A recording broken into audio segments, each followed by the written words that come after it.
Eu percebi que a maior parte dos meus vídeos se refere a livros estrangeiros, o que é normal, já que o Brasil é apenas mais um entre quase 200 países.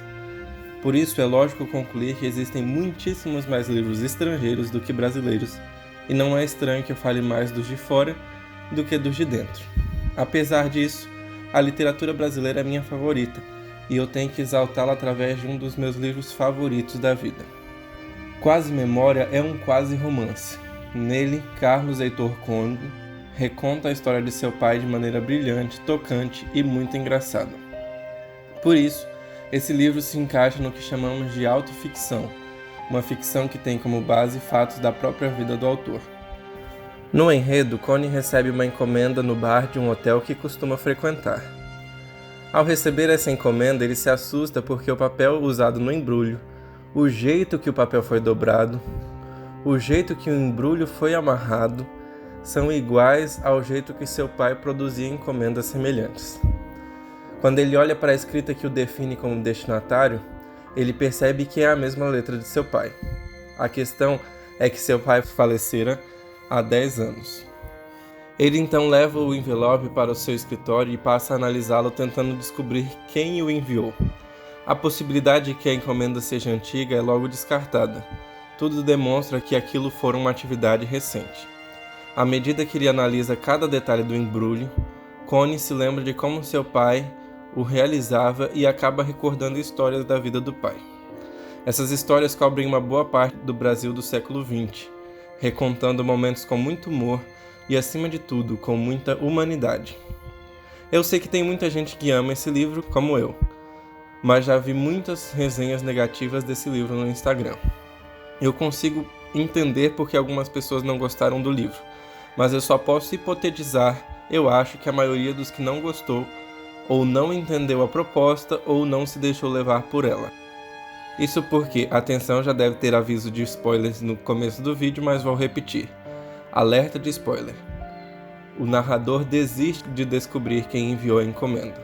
Mais do que isso, o narrador nem abre a encomenda para ver o que tem dentro. Ou seja, o mistério que justifica a história, que é usado como um pretexto para recontar a história do pai, é completamente negligenciado. Acontece que logo eu percebi que a menção ao envelope nada mais era que um pretexto para que a história fosse contada. Logo percebi que eu não deveria me importar com a resolução do mistério, mas apenas com o caminho que ele percorreria até lá. Acertadamente, eu supus que ele não iria revelar quem havia enviado, e por isso não me importei com o mistério e mergulhei simplesmente na história do pai, que é linda. É importante explicar que Carlos Heitor Coni é um escritor de linha proustiana. Marcel Proust escreveu sua obra-prima recontando a partir da memória. E segundo o francês, quando eu tento me lembrar de algo intencionalmente, minha memória me trairá. Mas se eu lembro não intencionalmente de algo a partir de algum gatilho, seja um cheiro, um rosto ou um objeto, a memória dirá a verdade. Esse é o pensamento de Proust, e Coni o segue à risca. O outro livro que li do autor, A Tarde de Sua Ausência, também reconta uma história a partir da memória do narrador, que foi produzida ao reencontrar uma foto. A encomenda, então, nada mais era que um gatilho para a história. E depois que alguém puxa um gatilho, ele deixa de ser a coisa mais importante. Na verdade, ele perde a sua importância quando alguém o puxa. O mesmo acontece com a encomenda em Quase Memória. Depois que ele puxa as memórias, ele perde a sua importância. E o mais interessante é que se você se deixar levar pelas memórias do filho, você vai perceber que mais do que querer chegar no final e descobrir o que acontece, você quer aproveitar o caminho. Mais do que descobrir a resolução da trama, você quer reviver com o narrador cada momento. Quase Memória nos lembra que mais importante do que nossas conquistas na vida é o modo como chegamos lá. O percurso é mais importante que o destino. Meu nome é José Carlos e esse foi mais um vídeo.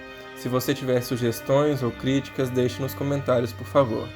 E se você ainda não leu Quase Memória, você já sabe por esse vídeo que os spoilers que eu apresentei aqui, na verdade não estragarão sua experiência com a obra. Então super recomendo. Obrigado por assistir até aqui e até o próximo vídeo.